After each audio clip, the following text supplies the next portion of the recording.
그 월급에 잠이 와?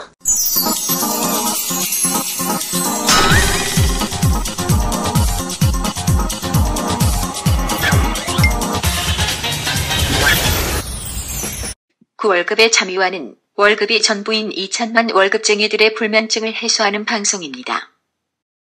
네, 안녕하세요. 반갑습니다. 그 월급에 또 잠이 오게 하는 방송 뭉치 양선민입니다. 네, 에세다빠 성철입니다. 피터피어 핀봉입니다. 네, 워렌 버핏 아시죠? 우리 방송 듣는데 워렌 버핏 모른다. 그럼 시즌 1 처음부터 다시 듣고 오세요. 워렌 버핏이 이런 얘기를 했어요. 이제 자신의 경험을 토대로 이제 부자가 되는 습관에 대해서 얘기했는데, 본받고 싶은 부자 모델을 찾아라, 이렇게 얘기를 했어요. 이제 뭐 다들 아는 얘기겠지만, 어떤 이제 무언가에 성공하기를 원한다면 첫 번째로 나는 성공한 사람들을 보고 배우자. 어찌 보면 재테크, 재무 관리도 모델이 있죠. 돈 많이 버시는 분들이 잘 모델이잖아요. 우리는 그분들을 이제 부자라고 부르고, 그래서 오늘은 이런 한국형 이 부자들에 대해서 그분들이 어떻게 재무 관리를 하고 있는지에 대해서 우리가 엿보면서 우리가 좀 배울 거는 좀 배우는 시간 한번 갖도록 하겠습니다. 부자, 금융권에서 부자에 대한 정의가 뭘까요? 그래서 뭐 각 은행이나 이런 데마다 다르지만, 예, 자산 예탁액이 얼마 정도 되느냐 뭐 이런 걸로 보통은 따지지 않습니까? 보통 그래서 금융권에서는 금융자산 10억 정도 있으신 분들을 우리 이제 부자라고 부릅니다. 근데 대부분 이제 이분들이 또 부동산을 가지고 있죠. 그러니까 통상적으로 전체 자산의 한 30억 정도 이 정도 되는 규모인 것 같아요. 그래서 금융권에서는 금융자산 10억 이상을 보유하신 분들을 이제 부자라고 합니다. 그래서 이제 이런 분들 대상으로 이제 하나은행과 하나금융경영연구소에서 나온 최근 자료가 있어요. 그래서 이 자료를 보면서 이분들의 특징을 한번 보도록 하겠습니다. 자, 이제 이런 부자들의 포트폴리오를 어떻게 구성하고 있을까? 이걸 보면 작년도 기준으로 약 절반 정도, 51% 정도가 총 자산에서 부동산이 차지하고 있어요. 재밌는 거냐면요, 우리 국내 가구의 평균 자산은 대략적으로 약 4억 정도가 되는데, 이 중에서 약 75%가 부동산이에요.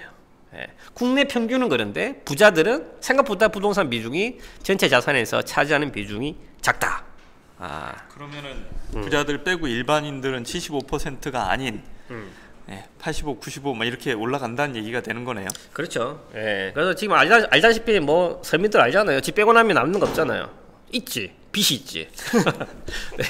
네, 그래서 물론 이제 덩치가 커서 그런 것도 있겠지만 부자들 비중은 50%. 그리고 이제 아시다시피 선진국 모델을 보더라도 부동산 비중이 대략적으로 한 50% 정도 수준인 것 같아요. 그래서 이런 부분들은 저희가 좀 참고할 필요가 있지 않을까. 부동산도 보면 토지가 있고요, 그 다음에 아파트 주택이 있고, 그 다음 상업용 부동산이 있잖아요. 재밌는 건 뭐냐면, 이런 부자들 부동산 자산 포트폴리오를 보면 가장 많은 부분이 절반 정도가 상업용 부동산이에요. 즉 거주용 주택이라든지 토지 같은 경우나 투자 목적의 부동산 주택은 비중이 더 낮다라는 거죠. 이게 어떤 의미일까요, 이게? 그러니까 이제 아무래도 제가 생각하는 부자의 정의는 뭐 자산 기준으로도 있지만, 굳이 일을 하지 않아도 될 상황. 그게 이제 그러니까 매월 들어오는 어떤 현금 흐름을 이제 중요하게 생각을 한다라는 건데, 그러면 이제 그런 소득이 몇 가지가 있잖아요. 임대 소득이나 이자 소득이나 배당 소득이나 연금 소득, 이런 것들 들 수가 있을 것 같은데요. 그러니까 기본적으로 이제 부자들은 그런 쪽에 관심이 많다라는 거죠, 아무래도. 그러니까 상업용 부동산이라고 하는 게 결국은 뭐 어떤 건물이라든가 어떤 원룸이라든가 오피스텔이라든가 상가라든가 뭐 이런 걸 통해 가지고 매월 임대소득이 들어오게 되는 이런 부분들이니까, 이런 상업용 부동산을 소유를 해서 그런 그 현금을 만드는 데 좀 관심이 많다, 이렇게 보시면 좋을 것 같아요. 오케이, 알겠습니다. 자, 다음 한번 보시죠. 이제 이분들의 이제 금융 포트폴리오 구성들을 보면 또 의미 있는 게 있어요. 지금 보시면 대략적으로 약 한 44% 정도가 현금, 즉 우리나라 국내 기준으로 먼저 말씀드릴게요. 국내 같은 경우는 대략적으로 예적금 비중이 44%, 그 다음에 보험, 연금이 대략적으로 32%, 그 다음에 뭐 주식이라든지 펀드 같은 경우는 20% 정도, 이 정도 수준이에요. 이게 지금 이제 국내 가계의 평균입니다. 근데 이제 부자들 같은 경우는 이제 비슷해요. 예금 현금 비중은 뭐 42%로 비슷한데, 중요한 거는 이 펀드라든지 이런 주식 관련된 비중이 대략적으로 38% 8%, 18%. 즉 이런 주식이나 펀드, 신탁 등 높은 수익을 추구하는 금융상품 비중이 굉장히 높다는 거죠. 이게 어찌 보면 일반 가계와 큰 차이점 중 하나입니다. 예. 이게 또 무슨 의미입니까, 이거? 기본적으로 저희가 장기적으로, 그러니까 이런 저금리 기조, 뭐 최근에 금리가 좀 오른다지만 그 기조 자체는 저희가 물가 상승률을 뭐 상회하는 금리 수준 아니다라고 보면 기본적으로 저금리라고 얘기할 수 있을 텐데, 그런 구조상에서는 일반적인 사람들한테 지금 부자들이 갖는 이제 그 자산 구성을 좀 가져서 돈이 일하게 만들어야 된다는 걸 저희가 이 방송을 통해서 많이 말씀드렸는데, 실질적으로 그렇게 하고 부자들은 있다라는 걸 보여주는 것 같고요. 되려 저희가 아까 전체 국민, 국내 상황을 뭐 해주셨지만, 뭐 투자 자산 비중이 20%도 채 안 되는 게 나머지 일반 사람들인 거니까 그런 차이성을 확실히 보여주고 있는 부분이라고 보면 될 것 같아요. 제가 볼 땐 또 이런 느낌이 좀 들더라고요. 그러니까 지금 보면 뭐 전체적으로 봤을 때 한 40% 정도를 예금으로 가지고 있고, 그다음에 한 60% 정도를 주식이나 펀드, 신탁 이런 걸로 가지고 계시잖아요. 근데 일반적으로 봤을 때 이 정도 자산 비율, 그러니까 주식형 자산 60%에 채권이나 예금 자산이 40%다. 그러면 투자 기간 10년 정도의 최적 자산 배분안이거든요. 그러니까 이런 것들을 봤을 때 물론 이제 뭐 단기적으로 수익을 올리는 것도 있으시겠지만 조금은 좀 길게 바라보고 좀 투자를 하고 있는 게 아닌가, 그런 느낌 아닌 느낌, 이런 게 좀 있었습니다. 네. 자, 저는 이게 투자 성향별로 보면, 예를 들면 안정형 성향을 가지신 분들은 안전하게 자산을 운영하고, 공격적인 성향이 계신 분들은 뭐 주식이나 펀드라든지 공격적으로 운영하는데요. 저는 이게 안 맞다고 생각을 해요. 왜냐면요, 대부분 이제 저희 이제 고객분들뿐만 아니라 일반인들은 안전한 걸 원하죠. 안전한 걸 원하면 수익이 높은 걸 원하잖아요. 그렇죠. 예. 근데 그분들 특징, 안전한 걸 원하는 사람 특징이 뭔지 아세요? 금융 지식이 상대적으로 없으신 분들이 안전한 걸 원해요. 근데 돈이 많으신 분들, 예를 들면 이제 그분 특징이 뭐냐면 경제를 잘 알죠. 예. 쉽게 말하면 이 시장에 대한 빠꿈인 거죠. 그분들은 반대로 주식 투자라든지 펀드에 대한 투자 비중이 높다는 거죠. 즉 시장 금융에 대한 지식 수준이 높으면 높을수록 고위험을 선호하는 경향이 높다라는 거예요. 이게 굉장히 중요한 포인트예요. 그러면은 말씀드린 것처럼 이 부자들이 이런 위험 자산 비중 높은 거는 상대적으로 어느 정도 경제에 대한 지식이라든지 지식이 상당하고 금융에 대한 지식이 상당하고, 그로 인해서 적극적인 운용이 가능하다, 이렇게 해석하도 괜찮을 것 같습니다. 그래서 자기가 만약에 어느 정도 안정적인 성향이 있다 하시는 분들은 이런 지식 수준과도 약간 민감이 있지 않을까, 저는 그렇게 한번 생각을 한번 해봅니다. 자, 또 재밌는 게 뭐냐면요, 이 대출 비율이거든요. 이게 그렇잖아요. 이게 돈 많으신 분들이 굳이 대출이 필요하나? 이런 생각들을 많이 하는데, 실질적으로 이분들 금융자산 대비 약 한 23% 정도가 대출을 끼고 있어요. 재밌죠? 즉 레버리지를 일으킨다는 소리인 건데, 물론 이분들 돈이 없어가지고 대출 받지는 않을 것 같고, 이게 상대적으로 이게 대출 비중이 높은데, 이건 또 어떤 의미일까요, 이게? 근데 이제 제 개인적으로는 총자산 대비 대출이 조금 더 이제 의미가 있을 것 같은데, 일단은 이게 이제 높다라고도 볼 수 있지만은 또 생각보다 또 적다라고도 볼 수 있을 것 같아요. 총자산 대비? 네, 총자산 대비로 보면요. 그러니까 물론 대출을 적극적으로 활용하려는 성향의 분들도 물론 계시겠지만, 전체적으로 보면 그러니까 이렇게 보면 좋을 것 같아요. 과하지 않지만 그래도 활용을 하려는, 그러니까 금융자산 대비 대출이 23% 정도 된다고 하는 것은 충분히 현금화를 시킬 수 있음에도 불구하고 그렇지. 대출을 받는다는 거잖아요. 그러니까 이거는 과하지 않는 선에서 좀 합리적으로 레버리지를 일으키려는 이러한, 그러니까 대출도 좀 전략적으로 활용하고 있지 않냐, 이런 생각이 좀 드네요. 네. 그래서 보시면 이제 대출을 극도로 싫어하시는 분들이 있으세요. 네, 과거 이제 경험치라든지 가정 환경에 따라서 나는 무조건 대출이 싫어요, 대출 무조건 갚아야 돼요 생각하시는 분들이 있으신데, 이제 이분들 부자들에 대해서 어느 정도 조금 배울 좀 부분들은 전략적인 대출은 조금 활용하는 것도 괜찮지 않을까, 한번 이런 생각들 한번 해봅니다. 자, 그럼 이분들이 이제 투자를 어떻게 하고 있으면 어떤 행태를 보이고 있는지를 한번 보면, 아까 제가 말씀드렸죠. 부동산 비중이 대략적으로 50%고 그 중에서도 절반 정도가 상업용 부동산인데, 보시면 이거죠. 이제 향후에 이분들이 부동산에 대해서 어떻게 투자를 할 건지에 대해서 여쭤보니까, 향후에 건물 상가에 대해서 투자를 할 의향이 있다는 응답자가 대략적으로 약 한 48%. 즉 자산이 많으면 많을수록 건물 상가에 대해서는 아직도 투자를 하고 싶다는 거죠. 네. 일반인들은 이 생각 합니까? 네. 하잖아요. 부자들이 이러진다 그래서 네. 예, 땅콩 건물 하나 갖기가 소원인 일반인들도 꽤 있으신 건 사실이잖아요. 그렇죠. 건물주 밑에 조물주인데 대부분 이제 금액에 맞춰서 투자를 하는 것 같아. 빌딩 사고 싶은데 돈이 없으니까 작은 아파트, 작은 물건들에 관심 가지는데 여유 있으신 분들은 말씀드렸죠. 중소형 빌딩에 관심을 가지고 있어요. 예, 그래서 이런 분들 아니 부동산에 대한 보는 시각도 좀 일반인들과 좀 차이가 있다. 예, 이런 부분 한번 참고할 필요가 있을 것 같습니다. 네, 그러니까 보면 이제 사실 일반적인 자산이 고만고만한 이런 분들은 사실 수익형 부동산에 관심이 있다라기보다도 그렇지. 아파트한테 잘 사가지고 어떻게 하면 좋지 않을까 이제 이런 생각을 많이 해서 저는 사실 이거 자료 보기 전에 부자들도 뭐 비슷하지 않을까 이렇게 생각을 했었는데 막상 보면 이제 투자용 주택이나 아파트의 경우에는 전체 부동산에 차지하고 있는 비율이 뭐 2017년도에는 12%, 2018년도에는 17% 상당히 전체적인 비중이 이제 높지는 않다라는 느낌을 좀 받았고요. 결국은 이제 적극적으로 부동산도 매월 들어오는 현금 흐름을 창출하려는 이런 움직임이 있다. 근데 이거는 점차 고령화가 될수록 이런 움직임들은 좀 더 강화되지 않을까 그런 생각이 좀 듭니다. 그러면 우리가 이제 부동산을 비중을 포트폴리오에 담을 때 어느 정도 벤치마킹 모델에 대해서 향후 미래를 생각해 본다면 이런 부분들 참고해서 우리가 전체적인 자산 매분을 고려하는 전략을 생각해 보면 좋으실 것 같습니다. 자, 재밌는 게 또 뭐냐면요, 이게 외화 자산. 요즘 이제 환율이 워낙 강세가 되다 보니까 이제 지금쯤이면 달러를 사야 되지 않냐 이런 얘기가 나와 있는데 이제 원화 자산, 즉 원화 표시가 아닌 외화 자산, 부자들은 이 외화 자산에서 어떤 생각을 가지고 있을까를 한번 조사를 해보니까요, 대략적으로 현재 약 83% 정도가 이미 벌써 외화 자산을 보유를 하고 있습니다. 예.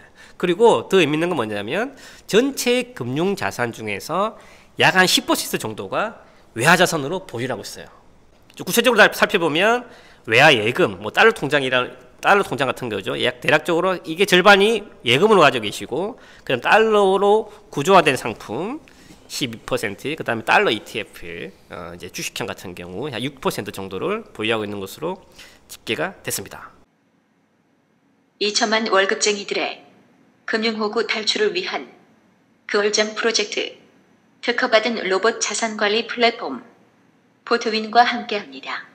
세부 사항은 머니스토리 TV 홈페이지에서 확인하세요. 그리고 실질적으로 또 향후에도 상당수가 외화 자산에 대해서는 관심이 현재 높고요. 그 투자 의향에 대해서 여쭤보니까 굉장히 적극적인 의견을 많이 내주셨는데요. 참 이게 일반인과 틀린 거죠. 부자들은 전체 자산, 즉 금융 자산에 대한 포트폴리오 관점에서 외화 자산을 적극적으로 관리하고 있다, 이런 의미인 것 같거든요. 일반 셀러맨들은 좀 어떨까요, 이게? 그러니까 이게 일반 셀러리맨들은 이런 부분들까지 가기는 쉽지는 않을 것 같아요. 근데 이제 진짜 부자들은 환에 투자한다, 이런 글을 제가 예전에 본 적이 있는데, 이런 식으로 이제 그 외화 자산을 투자하는 거는 제가 볼 때는 사실은 언젠가 한 번 정도는 여기에서 물론 보유를 하고 있으면 위험도 줄이면서 언젠가 한 번 정도는 좀 많은 수익을 얻을 수 있다. 이른바 IMF 때 재미동포들이 엄청나게 우리나라 자산 투자해가지고 재미 봤잖아요. 이제 그런 것처럼 일정 정도 보유하고 함으로 인해서 우리나라 환에 대한 위험도 낮추고 또 때로는 이제 수익도 극대화할 수 있으니까 조금 뭐 전략적으로 똑똑하게 하시는 것 같아요. 그런 느낌이 드네요, 확실히. 네. 그래서 환 투자가 더 의미가 있죠. 이게 포트폴리오를 짜다 보면 상관관계라는 게 있고요. 자산이 부동산 투자하면 뭐예요? 결국은 다 원화 자산이잖아요. 그 말의 의미는 뭐냐면 한번 위기가 오면 부동산도 무너지고 채권도 무너지고 주식도 무너질 때 가치 자산이 쪼그라진다는 거죠. 근데 이제 무너질 때 외화 자산을 가지고 있으면 거기서 기회가 생길 수 있다는 거죠. 그래서 어느 정도 자산이 있으신 분들은 외화 자산에 대한 관심을 가지시고 적절하게 포트폴리오에 편입시키는 전략, 저도 적극적으로 저희도 추천드리고 있습니다. 혹시라도 궁금하시면 상담하세요. 자, 그리고 이제 추가적으로 이분들이 이제 투자 유형을 한번 봤어요. 투자 유형을 보니까 금융 상품을 선택할 때 보면 수익형 위주의 상품이 있을 거고, 그다음 또 안정성을 선호하시는 분도 있을 거고, 또 어떤 분은 절세, 이런, 그다음에 이제 투자에 대한 기간이라든지 이런 걸 볼 거 있는데, 우리 서민들은 뭔지 아세요? 서민들, 셀러맨들은 그러잖아요. 창구가 뭐 합니까? 상품 가입할 때 수익률 좋은 게 뭐죠? 이게 첫 번째잖아요. 비트코인. 네. 근데 부자들은 반대예요. 가장 중요하게 생각하는 게 투자에 대한 안정성, 원금에 대한 보장으로 나타냈고 그 다음에 수익률, 그 다음에 절세 효과. 이렇게 나타났어요. 저는 이걸 보면서 참 의미 있다 이렇게 생각했는데 좀 어떤 생각 좀 있으세요? 저는 뭐 이 장표 보면서 그런 생각했어요. 투자 안정성 높게 보는 것 좋고, 그 다음에 수익성 기대하는 것도 좋고, 다 좋은데 절세 부분이 생각보다 약한 거예요. 근데 그러면 부자들은 절세가 필요 없느냐? 아닌 거고요. 전체 자산 크기가 커서 절세 혜택 다 받아도 그게 이제 비중이 저 정도 되는 거죠. 근데 일반인들은 그러면 절세 비중 좀 낮추고 나머지 2개 더 키워야 되냐, 그런 게 아니라 지금 저희가 일반인들이 생각했었을 때는 절세 상품이나 세금 혜택을 받는 상품으로 여기서 얘기하고 있는 투자 안정성과 높은 수익성까지 같이 가져갈 수 있는 상품들이 있거든요. 그래서 비율은 좀 달라질 수 있겠으나 내용은 같아질 수 있다는 생각이 듭니다. 저희가 이 시간에 계속 강조했는 연금저축계좌 투자 상품으로 운용해서 절세 혜택도 받고, 그 다음에 장기적으로 투자 안정성과 수익성까지 확보하셔라고 말씀드린 게 그런 내용이 되겠죠. 자, 그래서 이제 부자 마인드를 가지시려면 수익성보다는 일단 투자에 대한 안정성을 먼저 챙기는 습관 가져보시면 좋으실 것 같습니다. 자, 그럼 이분들한테 물어봤어요. 이 금융자산을 투자를 할 때 의사결정을 주로 누구나 하냐? 이것도 재밌어요. 절반 정도가 PB랑 얘기한다. 야, 우리 셀러맨들 어때요? 네이버랑 상의를 하고, 그 다음 두 번째 직장 동료랑 상담을 하고, 맞죠? 네. 저희 그런 얘기들 많이 하잖아요. 저도 이제 투자자문사 대표를 하고 있는데, 다 부자들을 위한 거 아니냐, 부자들만 저런 서비스 받을 수 있는 거 아니냐. 근데 조금만 발품 파시면 그렇게 비싼 비용 아니고도 은행 PB들이 상담해 주는 그 이상으로 인생 설계서부터 이렇게 다양한 상담해 줄 수 있는 곳들이 곳곳에 있죠. 저희 방송 듣는 분들은 어디가 이렇게 확 떠오르시는 데도 있으실 텐데, 그런 데를 통해서 상담 받으시면 부자들이 받는 그런 서비스 같이 받으실 수 있다라고 저는 생각합니다. 그래서 좋은 거가 있다라는 거죠. 물론 그분들의 돈이 많으니까 챙겨주겠지. 맞죠. 근데 중요한 거는 돈이 없더라도 이렇게 객관적으로 조언 받을 수 있는 파트너를 한 명 두는 게 굉장히 중요한 포인트이다. 참고로 여기서 주변 지인한테 물어본다는 얘기는 3%예요. 셀러맨들은 반대죠. 50%가 주변 지인이죠. 왜? 남들은 뭐예요? 저분이랑 똑같이 해줘서 이 얘기를 굉장히 많이 들어요. 또 재밌는 건 뭐냐면 이 부자들은 절반 정도는 PB랑 얘기하고 20% 정도는 배우자랑 얘기를 한다는 거죠. 배우자가 여러 명인가? 이게 무슨 의미입니까 이게? 아무래도 이제 그러니까 혼자 결정한다라는 비율이 한 20% 정도밖에 안 되고, 일단 배우자하고 이제 PB, 그러니까 배우자에게 물어보는 거는 어떻게 보면 이제 자기를 가장 잘 아는 사람이니까. 그러니까 저도 어떤 일을 할 때 아내랑 상의하는 경우가 많은데, 어쨌든 누구랑 이제 상의한다라는 거고요. 이 장표를 보니까 제가 이제 은행 PB 양성 과정에 출강을 하고 있는 게 있는데 더 잘해야 되겠다 이런 책임감을 느끼는데요. 근데 확실히 그런 건 있습니다. 어떤 거 있냐면, 제가 만나본 자산가들, 이런 분들은 남의 조언을 소중하게 생각하는 분들이 대부분이에요. 그러니까 어떤 얘기를 해주면 일단 소중하게 들으시고, 최종 판단은 본인이 하겠지만 정보를 많이 들으시려고 하고 객관적인 데이터를 얘기를 듣기를 원하거든요. 근데 그렇지 않은 분들은요, 아무리 객관적으로 얘기를 해줘도 자기 경험을 더 소중하게 생각합니다. 그러니까 내가 이런 경험했는데 저 사람이 저런 얘기하지, 저 사람 꽝, 이런 식으로 생각하는 경향이 좀 강하거든요. 그러니까 조금 전문가에게 정말 조언을 하고 조언을 듣고 데이터를 좀 보시고 나서 최종적으로 조금 이걸 좀 정말 나에게 도움이 되는 거구나, 더 소중하게 생각하는 게 청취자 여러분들한테 도움이 되지 않을까, 그런 생각이 좀 듭니다.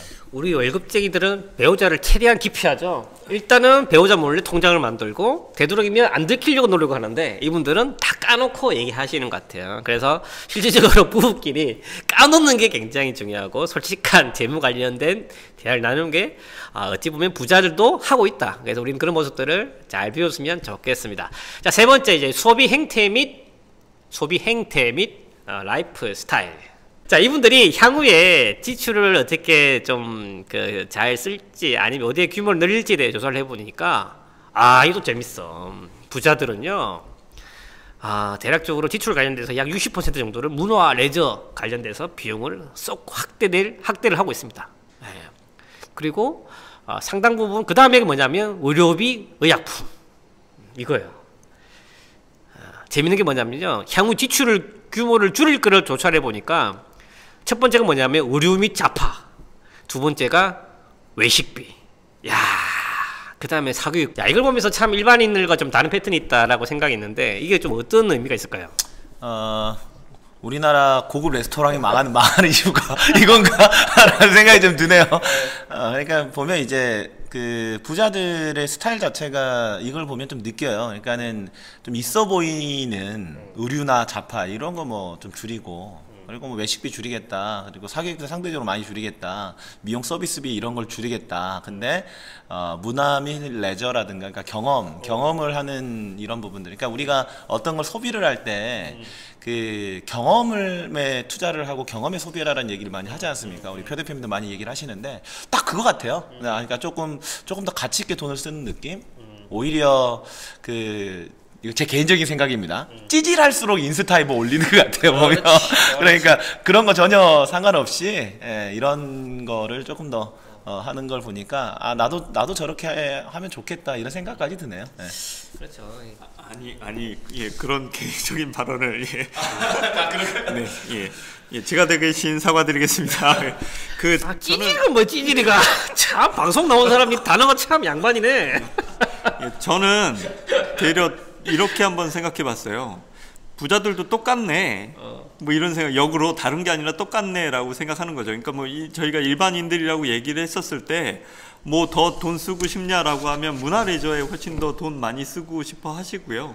그다음에 딱 작심하고 좀 줄여야겠다 생각하면 내가 진짜 의류 자파 우리 집에 가득 있는 거 저거 뭐 그 옷들 그때 아니면 그거 안 사면 안 될 것 같았는데 잘 입지도 않고 예, 외식에 그 돈 많이 들어가는 거 다 하셔서 그거 줄이셔야 되는 거거든요. 그러니까 저희가 뭐 다양한 각도로 해서 뭐 재테크도 잘 하시고 이러셔서 부자 되실 필요성도 있겠지만 저것만 잘하면 되겠다라는 생각도 드는 거죠. 그러니까 돈 많이 안 들이고 문화 레저를 향유하실 수 있는 거, 예, 그런 거 한번 생각해 보시고, 의료 및 의약품비 뭐 많이 충당할 수 없으면 지금 건강을 위한 어떤 작은 습관들 만들어 가시는 거, 그 다음에 이제 의료나 자파나 외식비가 그렇게 돈 들인 만큼 행복 주는 거 아니라는 걸 느끼시고 그걸 좀 줄여보시는 거 하면 빨리 부자 되실 수 있는 방안이 또 이 안에 있는 거 아닌가라는 생각 저는 해봅니다. 근데 지금 우리나라 월 평균 지출이 통계청 자료에 의하면 약 336만 원이에요. 네. 그러니까 부자들은 지출비가 이 월 우리나라 국내 그 가게 일반 가구 평균에 비해서 약 몇 배 정도일까요? 대략적으로 3배는 되지 않을까 싶은데요. 3배. 짜증나. 바로 맞추고 어떻게 하시나? 그런가요? 역시 올해 올해 부자니까. 아니야 왜 그래? 생각보다 지출이 전체 자산 대비 크진 않다. 약 3배 정도 평균적으로 쓰는 것 같습니다. 자, 다음 한번 볼게요. 자, 또 재밌는 건데요. 이 디지털 채널, 요즘 이제 인터넷 전문 은행이 많이 생겨나고 있죠. 재밌는 게 뭐냐면요. 부자들은 아직도 약 90% 정도는 인터넷 전문은행 관련된 계좌를 개설하지 않았고 대면 채널의 영업 쪽 이용을 약 80% 정도가 계속 이용을 하고 있다랍니다. 모바일 뱅킹은 사용하는 비중이 극히 적고 일반적인 뭐 단순 거래 위주로만 진행을 되고 있다. 우리 월급쟁이들은 반대죠. 대면 채널은 최소화하고 비대면으로 가고 있고 인터넷 전문은행이 굉장히 선호하고 있죠. 앱방도 해야 되고, 맞죠? 이런 부분들은 좀 어떤 의미인 것 같아요? 근데 이거는 자산이 많으신 분들의 특성이라고 제가 이제 경험치적으로 느낀 게 뭐냐면요. 저희 골프 모임에 좀 자산이 있으신 분들이 계세요. 근데 제가 총무 역할을 하다 보니까 이렇게 한 달에 회비를 입금을 받는데 제가 좀 느려지는 분이 계셔가지고 아이고 입금이 안 해주시냐 했더니 직원이 휴가 가서 그랬다는 거예요. 그러니까 무슨 얘기세요? 그러니까 그냥 앱으로 하시면 되잖아요. 자기는 그걸 깔아본 적도 없고 항상 입금할 때는 그냥 직원 시켜가지고 여기 입금해라 뭐 이런 식이라는 거죠. 그러니까 근데 이런 분들이 한 분이 아니에요. 몇 분이 계시거든요. 그러니까 아무래도 이제 직원을 약간 시켜서 하는 이런 경향들이 좀 있는 부분들. 그러니까 어떻게 보면 이제 아직까지도 뭐 이렇게 뭐 디지털이라고 하지만 그냥 대면에서 무엇인가 하는 것들이 좀 편하시는 이런 성향이 좀 있다 이런 생각이 좀 들더라고요. 그때. 그러면 또 우리 월급쟁이 내면 얘기하죠. 그 사람들 돈이 있으니까 챙겨주지, 맞죠? 그러면 없는 사람들은 뭘 활용하면 될까? 이제 여기서 이제 하나의 팁을 드리면 이제 로보 어드바이저라는 걸 한번 활용할 필요가 있는데 또 부자들한테 물어봤어요. 이제 하나은행 같은 경우가 이제 자체적인 로보 관련된 서비스가 있는 것 같아요. 이 부분 관련돼서 서비스를 물어보니까 향후 이 부분에 대해서 적극적으로 활용할 의향이 있다라고 부자들이 상당 부분 의견을 얘기해 주셨고, 대표적인 왜 그러면 이 부분에 대해서 가장 선호를 하냐 물어보니까 약 40% 정도가 이용에 대한 편리성, 그 다음에 약 25% 정도가 지속적인 포트폴리오에 대한 관리, 그 다음에 약 20% 정도가 최적의 포트폴리오, 그 다음에 정확한 투자 성향에 대한 분석. 즉 로봇이 자산 관리를 하는 서비스에 대해서 굉장히 우호적으로 평가하고 기대를 하고 있다는 거죠. 이게 좀 시사하는 바가 굉장히 큰 것 같아요. 네, 여기엔 나와 있지 않는데 사람이 잘 못해서 그렇게 한 분들도 뭐 있을 거다라고 보고요. 근데 뭐 조금 전에 저희가 뭐 디지털 채널에 대한 부분에서 그런 부분은 굳이 사용 안 하신다라고 하더라도 지금 그게 뭐 비용 부분을 떠나서 지금 로봇이 뭐 안내하거나 이런 것들이 기존에 이렇게 주먹구구식으로 뭐 시장을 예측하거나 이런 부분이 아니라 과거의 데이터나 이런 것들을 종합적으로 해서 그렇게 안내하는 부분이 있으니까 좀 더 그런 부분에 신뢰를 한번 시도해 보시는 게 아닌가 이런 생각이 좀 듭니다. 자, 그래서 지금 이제 로봇 자산 관리가 굉장히 하도죠. 4차 산업혁명과 마찬가지로 은행, 금융 환경도 급변하게 바뀌고 있고 지점들이 사라지고 있고 로봇 시스템이 실질적인 비대면을 통해서 고객분들한테 서비스를 하고 있습니다. 이걸 통해서 부자들이 원하는 게 뭐냐면 이거예요. 지속적이고 객관적으로 최적의 포트폴리오를 분석해주고 객관적으로 정확한 투자 성향을 분석해준다는 게 굉장히 중요한 포인트예요. 즉 우리가 이 서비스를 통해서 할 수 있는 건 이거예요. 과거에는 PB들은 주관적이잖아요. 그러니까 항상 좀 시장 상황과 아니면 실적에 따라서 관리가 되었다라면 그와 상관없이 적은 비용으로 객관적인 서비스를 받을 수 있는 거, 전문적인 서비스를 받을 수 있는 게 어찌 보면 이게 로봇 자산 관리 핵심인 거고 저희 월급쟁이들이 관심 가져야 되는 포인트이지 않을까 생각합니다.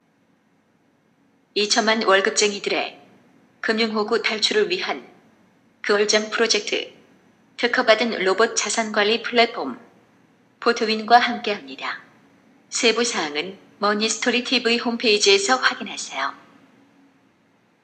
이게 이제 은행이 수요를 만드는 측면도 있는 것 같아요. 그러니까 제가 이제 PB를 양성하는 과정에 제가 올해부터 제가 제안해가지고 채택되는 프로그램이 있는데 그게 이 부분이거든요. 그러니까 자산관리 플랫폼을 활용한 PB 역량 강화 과정입니다. 이름 그럴듯하죠. 근데 이게 채택이 된 이유를 보니까 현재 은행권 내에서도 예전에는 그냥 이런 플랫폼 없이 그냥 어떻게 보면 주먹구구식으로 그냥 상담한 거예요. 은행 본사에서 찍어 누르기식으로 상품 내려오면 수수료가 비싼 거 이렇게 막 권유해가지고 팔고 관리는 안 되고 그리고 컴플레인 나오면 직원들 이렇게 이동시키고 뭐 이런 것들이었는데 이제는 좀 객관적으로 해보자. 고객 지향적으로 가지 않으면 살아남기 어렵다. 이러한 서비스들이 제공이 되면서 좀 이런 부분들을 오히려 자산가분들이 좀 만족해하는 게 아닌가 그런 느낌이 좀 듭니다. 이게 표 대표님 회사랑 관련이 있죠? 네. 조금 전에 말씀하신 그 자산관리 플랫폼, 저희 회사 거 아닌가요? 네. 그걸로 실습할 예정입니다. 네. 그래서 그 로봇 자산관리 플랫폼을 셀러맨들은 관심 가지자. 이게 또 중요한 부자들의 핵심 포인트인 것 같습니다. 자, 마지막 이제 노후 준비 관련돼서 한번 여쭤봤는데요. 또 재밌어요. 이 부자들이 돈이 많잖아. 그럼 자산을 쓰다가 남으면 대부분 남을 거잖아요. 근데 재밌는 게 뭐냐면요. 총 자산의 절반 정도는 본인의 노후 자산을 통해서 자기들이 쓰겠다라는 거예요. 중요한 건 이분들이 돈이 많은데요. 지출도 크잖아요. 그리고 문화 레저드 아까 말씀하신 것처럼 비용이 확대되니까 자산이 이분도 필요하다는 거야. 또 재밌는 게 뭐냐면 사전에 자녀한테 증여를 할 계획이 없다고 답변한 부자가 약 60%에 가까웠어요. 왜 그럼 사전 증여를 왜 안 하냐 물어보니까 부자인데도 뭐냐면 본인의 금전적인 문제 때문에 정리를 안 하겠다는 비중이 약 20% 정도가 됐어요. 즉 부자들도 돈이 많은데요. 또 100세 시대다 보니까 자기들도 지출을 씀씀이 크다 보니까 자녀들보다는 본인 노후 준비가 1순위다는 거죠. 이게 또 시사하는 바 큰 것 같습니다. 이게 이제 일반적인 중산층 서민층이랑 완전 다른 통계거든요. 그러니까 그 2016년도에 삼성생명에서 나온 자료를 보면 베이비 부머분들이 자녀 독립시킬 때 노후 자금의 55%를 씁니다. 그러니까 자기의 노후 생활의 절반을 포기하고 자녀에게 주는데 오히려 자산이 많으면 많을수록 오히려 자녀를 조금 더 독립적으로 키우려는 성향이 있지 않냐 이런 생각이 좀 들고요. 이 방송 들으시는 어떤 좀 이제 퇴직을 앞두신 분들 같은 경우도 일단 본인의 노후에 문제가 없는지를 먼저 점검해 본 다음에 그 이후에 사전 증여라든가 이런 것도 고민해야지 애들부터 챙기다가 본인이 죽는다. 이거는 좀 생각해 보시면 좋을 것 같아요.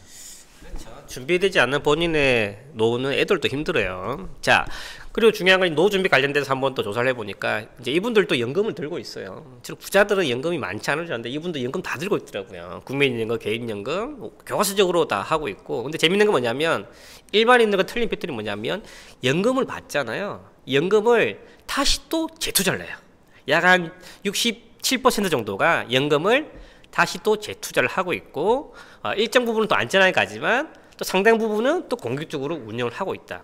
여기서 또 시사하는 바가 뭐냐면 이제 셀러리맨들도 연금을 한꺼번에 받아도 쓰겠다 아니면 그냥 수령하겠다 이 개념보다는 시대가 바뀌었어요. 30년 저축을 하지만 또 노후도 30년이라 길게 남아있다라는 거죠. 즉 지금부터는 은퇴 자산, 연금 자산도 써서 수령해서 써버리는 개념이 아니라 지속적인 재투자를 통해서 적극적인 운용이 필요한 시대로 바뀌었다. 이게 또 하나의 중요한 포인트가 될 수 있습니다. 네, 아주 중요한 포인트예요. 그 조금 전에 그 뭉치님이 얘기해 주셨는데 저희가 노후 준비하는 기간만 20년 남은 게 아니 20년 남은 게 아니라 그리고 나서 20-30년 살아야 된다는 거죠. 그때 자산 관리에서 뭐 핵심 포인트가 될 수 있습니다. 난 노후 시작됐으니까 다 안정형으로 해서 매달 뭐 뽑아서 쓰겠다 개념이 아니라 그 돈들이 예전보다는 공격적 성향을 좀 줄여야 되겠지만 역시나 일하는 자산을 만들어서 가야 된다는 건 아주 핵심 포인트 중에 하나죠. 자, 오늘은 2018 한국 부자들 특징들을 보면서 우리가 좀 배운 모습들을 한번 뽑아봤는데요. 이렇게 좀 보고 나니까 좀 상당히 좀 다른 패턴들이 있는 것 같아요. 그래서 좀 배울 건 좀 배우자고. 우리가 돈 없다고 이게 항상 부자들 좀 배 아프다 하지 말고 좀 배울 건 배웁시다. 그래서 그분들이 돈 모으는 거는 이유가 있다. 그래서 그런 부분들을 조금씩 저희가 벤치마킹 한다면 우리 월급쟁이도 두 다리 쭉 뻗으면서 편하게 잠잘 수 있는 그날이 오지 않을까 생각을 한번 해봅니다. 자, 추가적으로 궁금하신 부분들 저희 머니스토리 TV 홈페이지 들어오셔서 메모 남겨주시고요. 또 다음 시간에 좋은 정보를 찾아뵙도록 하겠습니다. 감사합니다. 감사합니다.